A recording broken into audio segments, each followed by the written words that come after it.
We are kicking back and we are welcoming the executive chairman of Blue Star Capital, and that is Derek Liu.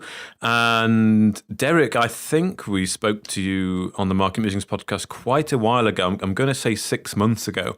So it was a long time, but it's really great to have you back. And I'm hoping that we can make it a semi-regular podcast with you, and we can talk about all things esports. So, how are you? Mark, it's great to be with you guys again. Kenny, how are you? Yeah, I think it was maybe about 6 months ago that we last chatted, and I have to admit that because of COVID, I think I'm now 6 months fatter and 6 months more lethargic. But that doesn't mean that esports has been standing still. That's for sure. No, absolutely not. And Kenny, how are you doing? Yeah, it's good to have you back on, Derek. Yeah, it seems like a lifetime ago we had you on. It really does, actually. Yeah. And obviously, we're probably 7 hours ahead of you, Derek. Is that correct? Because you're in Vancouver. In Vancouver, so I think if your guys are in the UK, it's 8 hours. 8 hours. 8 hours. Yep. And what's? I mean, obviously it's winter over there as well. But what's the sort of temperature like in Vancouver at the moment? Oh well, Vancouver. I mean, Vancouver's beautiful, right? I mean, Vancouver's very similar to London in terms of climate, in terms of the winter climate. So I mean, I'm looking out the window now. It's beautifully sunny, which is unusual for Vancouver. I mean, you hear all the stories about how it's rainy and cloudy, which is true. But today is a beautiful sunny day, and it's probably about, I don't know, pushing 10 degrees Celsius, 50 degrees Fahrenheit. Yeah, that sounds like a heat wave compared to where I am at the moment. Now there's a lot of snow today in Scotland, and it's hovering about freezing. So yeah, and it's pretty much dark from about 3 o'clock onwards. It seems to get dark. Well, it's crazy. Well, I'm laughing, Kenny, because I haven't had to shovel snow, but I sure have had to rake leaves. Good stuff. But no, it's great to have you back on. And as Mark said, we should really be doing this more often, because there's so much to cover in esports, and it's a sector I like to try and keep up to date with. But there's so much happening, so many teams and brands evolving, and companies getting involved, and all the infrastructures getting built for the different esports. So I know it's impossible probably in sort of 10, 15 minutes, but what has COVID done for esports? It's probably a blessing in disguise. I know it sounds terrible, but COVID has probably been the best thing that's ever happened for esports. Yeah, you know what I mean? I would I'd be reluctant to say that certain things have happened because of COVID. I certainly, wouldn't want to glamorize what's been a terrible pandemic. And B, certainly I don't have the expertise to be able to say that, the cause and effect. But what I will say is that during this time, during the COVID time, esports has taken off. The latest stat I saw was from UK law firm Fladgates, and they say that 40% of gamers are playing more now than ever. And right. The assumption is it's due to COVID. People are at home, spending more time not about. I mean, I just talked about how I was 6 months more lethargic, and I think that's the case for many people. Yeah, I think it is. Yeah, it has to be. I mean, you've got so many people, at home, either not at work, and maybe they can be cheeky and do something different, or then fortunately don't have work, and they've got this extra time to do. But 40%, that's massive. That's huge. It's gigantic, yeah. and that's why I say, what is it attributable to? I mean, there's clearly a momentum amongst youth that is driving esports, right? And so that was there pre-COVID as well, right? I mean, we saw it. This time last year, we saw esports starting to take off. We're seeing now it becoming more mainstream. Mainstream, not just, as we were talking about the other day, Mark, not just sort of in the business of esports, but also sort of on the investing side. I mean, Fnatic, UK team, just raised $10 million through venture capital and existing investors, and immediately turned around and opened a crowdfunding portal, which is now sitting at, I think, something over £1 million, right? So I mean, there was the interest from the institutions and the professional investors, and also interest from the very retail investors that are involved in crowdfunding. Mm-hmm. I think it's possibly worth Derek, that people may already know, but can you give maybe like a high-level overview of esport? How would you define esports in so many words? Well, I mean, esports is the competitive playing of I don't want to say a video game, but the competitive playing of a electronic game, right? So it's organized. I mean, the key to it is that it's organized, right? It's in either open leagues, what we call open leagues, which are leagues that, as the name suggests, there is no barrier to entry other than being competitive. And then in closed franchise leagues, which are more akin to the professional sports leagues that we're familiar with, the Premier League, the NFL here in North America, the NHL here in North America. Okay, and it's making waves, isn't it? The whole concept. Oh, it really is. I mean, and it's making waves not just in North America and in the UK, but all throughout Europe and Asia. I mean, and Valorant, for example, that game or that esport just announced a new Champions League, the structure has it such that it's an open league, and the structure has it such that local teams will compete, and then local fans will be able to watch these local teams progress on the world stage, and so they'll be able to see their team that may very well have been from the local pub. And and if they advance, they'll see them compete with local teams from the local pub from Taiwan, maybe, right? Yeah, and where's the sort of you mentioned US and UK. I guess Asia's quite big for this as well, is it? Asia's huge. I mean, it's huge all around the world, Mark. It's currently a $1.1 billion industry in terms of revenues, right? And the projections have it. The projections have it chasing towards by 2023. Right. Okay. Yeah, it's huge numbers, and I mean, I've been reading a few articles recently, Derek, about esports, and I mean, as you say, it's aimed at the youth, but the demographics actually quite sort of broader than that as well. There's a lot of women playing esports as well now. In fact, there was some countries. I think one was, but it might have been Finland. It might have been one of these countries up in that area that there was more women playing esports than there was men. Which was quite interesting, because you just think esports and competitive gaming, you think it's all teenagers and 20-somethings playing, but it seems to have captured the imagination of every age group almost. I think it has captured the imagination of every age group, Kenny. I think you're absolutely right. I mean, to go back, it's like when I say there's momentum of youth, what I'm saying there is, it's remember. I mean, think about why you and I might watch football, or me here in Vancouver, in Canada, might watch hockey. It's because we played these sports when we were kids, and we know how difficult it is to do the plays we see the professionals do on any given weekend on the pitch, or here in North America on the ice. And I think that's what the younger people are equating esports to when they turn on Twitch and watch it on social media. They're saying, "Man, I used to play that game, and I know how hard it is to do what that guy just did." And that's where the real drive is coming from. It's coming from people that have played it, have played it recreationally, and are enjoying seeing professionals do things that they know is very difficult to do. So, one interesting thing as well, Derek. Obviously, the stadiums. That there were, last year, the tail end of last year, there was these massive stadium events. You would think with these events shutting down, that would, knock esports back, but it hasn't seemed to have had that effect. As you say, you just mentioned Twitch there. More and more of it's streaming now. After COVID.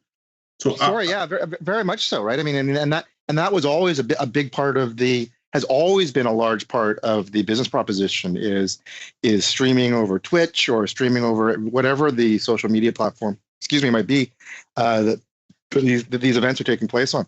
Yeah. And while the big stadium events were great for momentum, and were great for equating esports as something mainstream, they are succeeding more than other sporting activities during COVID, because they are actually made to work without a stadium. Yeah, and obviously spin-offs for these things like merchandise is just huge as well. I mean, that must be one of the biggest sort of growth areas within esports as well. Supporting your local esports team. Kenny, Yeah, Kenny, you're absolutely right. So, I mean, we're invested, as you guys know, in a company called Guild Esports, and Guild partnered with Fergus Purcell. He's an iconic London streetwear designer, and he designed and Guild just released patch 0001, which is their sort of esports wear line, which is now hoodies, caps, and t-shirts, and so that's not the only example of the way fashion sort of fits in with esports. And it crosses over both ways. Balenciaga just last week or 2 weeks ago announced that they're going to launch their fall 2021 lineup through or in a game. Yeah, no, it's amazing how it's progressing, and obviously the big boys are getting in as well. Your Coca-Cola and some of the big car manufacturers. I mean, they're all throwing their hat in the ring. David Beckham's a name, isn't it, that comes up? He's involved, isn't he? Yeah, I think David Beckham is a co-owner of ours at Guild. Right. Yeah, we can cover that later, Mark, when we talk about Blue Star. But no, it's amazing how it's evolved. So it has. Yeah. Where does it go next, Derek? I know it's a massive question, but I mean, it just seems to be evolving so quickly. I mean, what's the next stage for esports? What takes it to the next level? Yeah, so Kenny, I think that's a really good question. I think what's taking esports to the next level is really its integration with mainstream activities. We saw it first when it made the leap from streaming to stadium. We're seeing it now as it goes from to fashion. In both directions, right? The fashion designers wanting to be involved with the esports teams, the fashion houses using electronic means to sort of deliver their message. Recognizing that so much goes on now in the digital world, and we're seeing it also cross over into education. We're seeing, for example, in the UK alone, there's 13 or 14 universities that offer esports programming. And by esports program, I don't mean they don't teach you how to be a better esports competitor. There's an entire industry that goes on behind the curtain to produce an esports tournament. You think about a director of soccer operations, a director of football operations over there in the UK, right? I mean, it's that man or woman is not necessarily a pro football player. In fact, they probably aren't a pro football player. But what they do have a university degree in is transfer, how to navigate the transfer systems, how to operate a stadium, right? Those types of things that go on to create any event, whether it's a concert, a sporting event, any sort of live production. There is all of that professionalism that happens behind the scenes, and esports is no different. And so we're seeing universities and educators step up to address those needs that are happening in the industry. So Kenny, when you ask what's the next big thing, the next big thing is the democratization of esports, and it's further sort of driving into sort of the mainstream. Yeah, replace real sport in general. I mean, it's happening at the moment. I mean, the swings from real sports to esports is happening, but do you think I'll ever replace it? Or yeah, so I think right there is where the trap we might fall into, Kenny, is it real sports and esports, or is it just esports and traditional sports, right? I mean, I think to suggest that esports isn't real sports is maybe a bit of a misnomer, and will it replace it? So I mean, I think that different folks, or generationally, want to watch different types of activities in their spare time, right? We've seen, for example, the ebb and flow of golf and the ebb and flow of tennis. I mean, those are two great examples, right?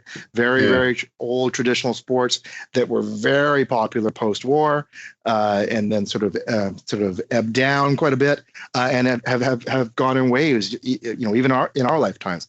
And I think that esports is just another activity that will contribute to people's pastimes. And it's moving. Yeah. It's moving very fast, I imagine, as well, is it?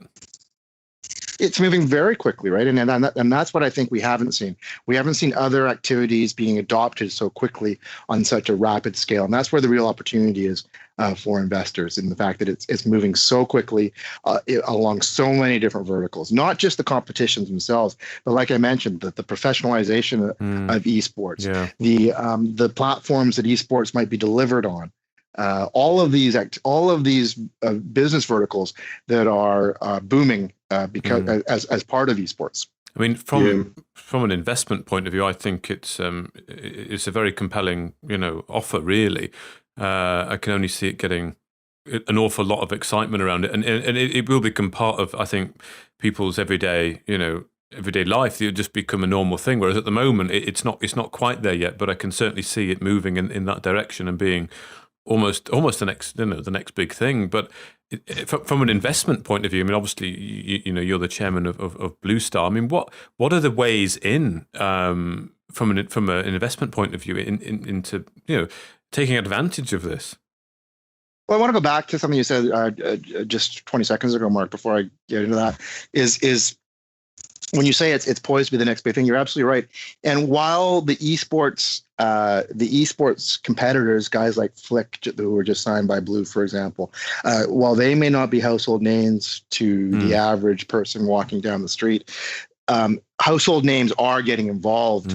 Are getting involved in esports, like David Beckham, like folks like that see the opportunity, that see the analogy to other professional sports and see where the opportunities are. So at Blue Star, we've also seen that. And when you say how does someone get in? Well, the average person can't walk down to the corner store and buy a share of an esports business, but they can participate certainly through Blue Star. And we have a portfolio of esports investments that range from an esports team and guild to a platform that delivers esports to users and participants in a private company called Dynasty, and to all sorts of 4 or 5 other companies that are participating in the esports ecosystem in similar growth sectors. Okay, Derek. Let's move on to Blue Star Capital. Obviously, you guys have got 7 investments, and we don't have enough time to talk about all 7. But it'd be great if you give us a sort of snapshot of the investments that are very active at the moment and performing well, and what these companies provide within the esports family, for want of a better term. Yeah, well, thanks, Kenny. I mean, yeah, you're absolutely right. I mean, we do have those 7 investments, and we're very, very, very excited about all of them. But I mean, in terms of hitting the highlights, maybe I'll touch on the 3 that I'm most excited about right now, which are Guild, Dynasty, and Leaf Mobile. And so Guild, obviously, as you mentioned, is an esports team in the UK. It recently floated on the London Stock Exchange. And it floated at the time of floating. It was valued at about 50 million, and it is executing on its business plan, and hitting all of its key deliverables. And when I say that, I talk about things like sponsorship. Sponsorship, for example, it just announced in October a 3.6 million sterling deal with a European fintech firm. It is building its roster of players for its esport teams. For example, we mentioned Flick a little bit earlier. He just signed with the Fortnite team. In Rocket League, they signed a former RLCS champion in a fellow named Devo. In Valorant, they announced a new team just over a month ago. They've appointed a new veteran as a director of esports in Grant Rousseau. And like I mentioned earlier, in mid-November, they launched their Patch 001, which is a collection designed in conjunction with Fergus Purcell of hoodies, T-shirts, and caps. So we see great things happening over at Guild, and just the way that they seem to be steaming forward, and no end in sight of the progress they're making. Yeah, and where does David Beckham fit into the equation for Guild? Is that the kind of ambassador for Guild? Is that his kind of role? Yeah, well, you know what? That's part of it. I mean, but it's way more than that. I mean, he's a co-owner of the team. He's actively involved in the development of the fashions and of the development of the academy. So he's taken a very keen interest in the esports ecosystems and in Guild. Yeah, and there was a statement that was in a recent RNS from Blue Star that kind of caught my eye. So there's actually, just like football, you have scouts that go out and look for talent. You have esports scouts as well that go out and look for talent as well. Yeah, and I mean the interesting about what Guild does is they're developing or have developed an academy system. So not only are they scouting the talent, they're able to develop the talent. All right, interesting. Yeah, I mean it's crazy how it's almost like they've taken the foot. I'm just saying football for an example, but football's evolved. It used to be there was no academies. It was all done through scouting systems, but then obviously they're bringing the youth up through the academies, and now, as you say, we're starting to see that happen in esports. So it's amazing how quickly it's made that. It's almost in the last 2 years that it's made that transition. Well, Kenny, I think you're absolutely right, and I think to give credit where credit's due when you say it's made that transformation. That transformation was made by Guild. Guild is the only esports team with the academy system, and really sort of brought that system from traditional sports to the esports arena. I've no doubt that other teams will copy it, but it really was an initiative of Guild. Yeah, so they've got first mover advantage. That's what you're saying. 100%. Yeah, good. All right, okay. And so that was one you wanted to talk about. You said there was three in total. Yeah, so the other one that I talk about is we talked about the value propositions all throughout the businesses of esports, and so Guild being a team is in the platforms, and where are these games played, right? How are they organized? If you are a local community center and you want to host a intramural football league, that's pretty easy to do, right? You figure out where the local pitch is, and you go and you create some rosters, and you have your competitions. Maybe every Wednesday night you're playing, or whatever, however the brackets work. Well, in esports, you need the equivalent of that whole infrastructure. You need the pitch to play on. You need the rosters to create, and so we call those platforms. And Dynasty is an investment of ours in Malaysia, and they're in the business of creating white label platform solutions for folks that want to provide esports competitions, whether it be a mobile carrier, some other telecom, or whether it even be a sporting federation. For example, they have a contract with the Malaysian Sporting Federation, the Malaysian Sporting Federation, which has them running a large number of the esports competitions that are occurring through the Malaysian Sporting Federation. Yeah, and Blue Star's, I should have asked when we were talking about Guild, but Blue Star's got quite chunky stakes in these businesses. Yeah, we do. So the Blue Star strategy is we come in early. We come in early at the seed round and participate all the way through. So prior to the IPO of Guild, Blue Star had about a 11% stake, and we have a similar stake in Dynasty currently, which remains a private company currently. Right, and that's the model for all the investments, seed level. It is. It is, and the interesting thing about esports, not only is it fast moving from the way it's evolving in society at large, but it's also fast moving in the way that businesses develop. So we're not seeing a large gap between seed round and some sort of exit event. So we're not talking about 6 years and 8 rounds of venture financing, right? It's in the case of Guild, it was 2 years. Dynasty, we're kind of 2 years down the road and sort of see something happening in the near future. So it's exciting from an investor's perspective because the investment itself is fast moving. Yeah, and moving on to, I think it's Leaf Mobile. There's a game in there just before you. I'm trying to remember the name of it. I think it's is it Cheech and Chong? Cheech and Chong, yeah. Cheech and Chong. Yeah, go ahead. Sorry, Kenny. Yeah, I'm trying to remember the name of it. The name that escapes me, but it broke some download records recently, I believe. It's broken. It's had record downloads, and record growth. So it's a game that launched in April of this year, and in the last 6 months or so has set all sorts of records for Leaf Mobile.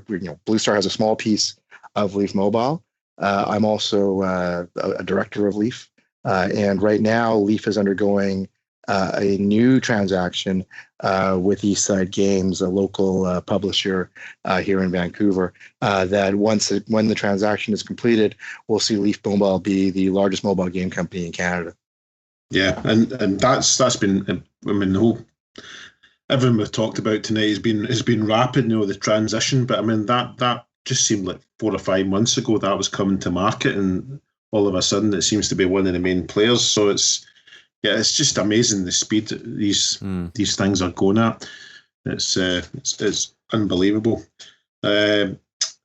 Something else that caught my eye. I mean, we've talked about Blue Star. There's 3 or 4 other companies within the investment portfolio that are progressing along. But there was one thing I wanted to talk to you about, Derek, and I don't know if you've seen it, that the Olympic Federation is actually considering esports for the Olympics. Have you seen that article? I have, yeah. I think that's fantastic. Yeah, and I mean, it's all down to speed and transition, because there's been sports, traditional sports that have been canvassing the Olympic Federation for 20 years to be included, and they're not getting included. But esports seems to have went to the front of the queue very quickly. I'm not saying the Olympic Federation are looking at the pound signs, but I'm sure, or the dollar signs, but I'm sure that's got a lot to do with it. Well, I mean, whether looking directly at the dollar signs or indirectly at the eyeballs, I would say is one and the same. And from my perspective, it is the eyeballs they're looking at, right? We talked about the explosion of esports, and I talked about the momentum amongst youth, and the Olympics wanting to be involved in esports, the Olympics wanting to have esports involved in their competition, speaks to the importance of relevance of esports generally, right? It's the Olympics wants to be relevant, and to be so, you need to have the sports that people want to watch, and people want to watch esports right now. Definitely. I wonder if we could ever get to a situation where the esports would have its own Olympics. I know we have Champions Leagues and stuff like that, but it'd be quite interesting if esports had a rival Olympics to the traditional Olympics. Never say never. These things often come true. We laugh about it, and then 15 years later, they happen. I've no doubt there's all sorts of different ways that the way the esports teams and leagues compete will evolve over time. And I mean, I think you hit the nail on the head when you talk about Champions League, right? I mean, that certainly is where the industry is headed, right? I mean, it's if you think about the Premier League in the UK, right, and think about the importance of broadcast rights, think about the importance of the content, think about the way they become lifestyle brands and the fashion that goes behind it. Those are all opportunities for esports and all parts of the esport business. Yeah. Okay, here's another curveball as well, Derek. Virtual reality in esports. When do you think that's going to happen, or is it already happening and we just don't know about it? It just seems a match. Well, I think it is happening now. I mean, we don't have any. Most of the games we're seeing now are console or mobile, right? So not a lot of virtual reality console games that are being played at a competitive level. But as the technology evolves, without doubt, we'll see more of that happening. And because at the end of the day, it's the publishers of the games that are many times creating the leagues, whether they be open leagues or franchise leagues, and it's a way for them to obviously promote their games. And so as AR evolves into more games, I've no doubt that they'll be promoting those. Yeah, Mark. Sorry, I've been talking too much. Have you got anything to add? No, I don't think so. Not particularly. I enjoyed listening to, because I'm very much. I should say, I think it's a sector that's really going to grow, but I admit I don't know a whole lot about it really. But it's certainly very interesting to me. But what's the sort of what's going on at Blue Star? It's the only thing I'd sort of maybe finish with, Derek, is Is there any, are you looking at anything now that you can maybe, look to bring in the future? Yeah, so that's a great question, Mark, and thanks for asking. We are. It would be premature for me to sort of discuss any of those opportunities right now. They're all sort of at the a private discussion stage with private companies, and that's part of the challenge for an investment company like ours. And in terms of what we can share with the market or the public generally, is because our conversations are with private companies, not other public companies. Their willingness to have information shared, rightfully so, they don't want it to be shared. So we have to we as investors and as potential investors, we need to respect that. Yeah, of course. And how are you finding these opportunities? Well, thanks for asking, Mark. I think we've become recognized as the investment company that invests in esports, and together with our partners that are investing with us in these companies, have become recognized as a bit of an esports go-to in terms of the sector. Well, that is that is significant. That's very significant. And so, do you see that as the future of Blue? More esports? Because I know you've got stuff in. Is it blockchain technology as well? Yeah, so we've got a couple of what I'll call legacy investments, and maybe that's foreshadowing of my answer to your question, Mark.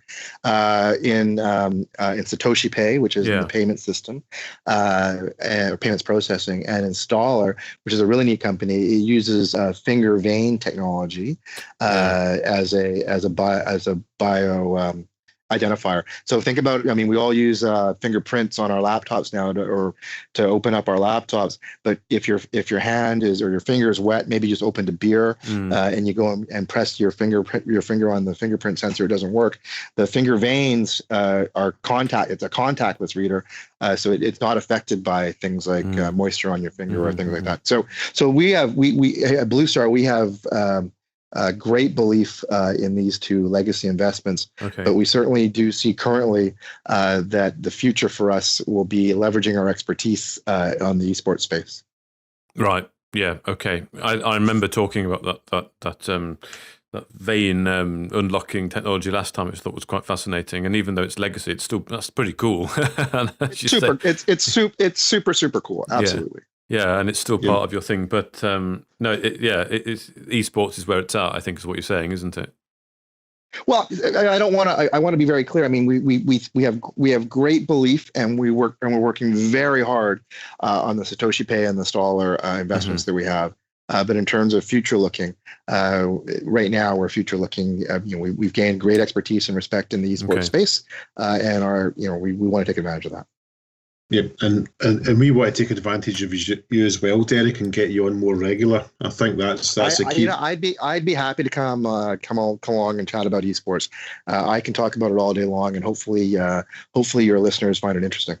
Yeah, there's a huge. I'm very active in Twitter, and obviously I'm well aware of Blue Star and esports, and it's people talk about it all the time. There's so much news out there for esports, and there's whole website set up now just for putting out the news about esports, because it's like every single day there's a different announcement. But as you said at the beginning of the podcast, there's new investment, or there's been an IPO, there's been sponsorship, and advertising. We never really touched on advertising either earlier in the podcast. Derek, maybe you could sort of touching the opportunity for advertising as well, because I think the advertisers are just starting to muscle in now.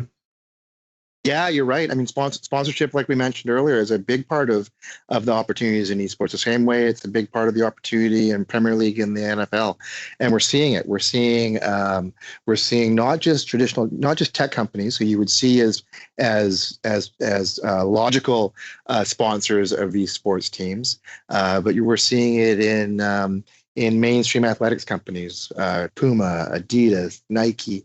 All of these folks are participating in sponsoring esports teams. The other logical ones: Coca-Cola, Pepsi, Red Bull, all involved in esports sponsorship. So it definitely, we talked about it sort of being mainstream or exploding onto the mainstream.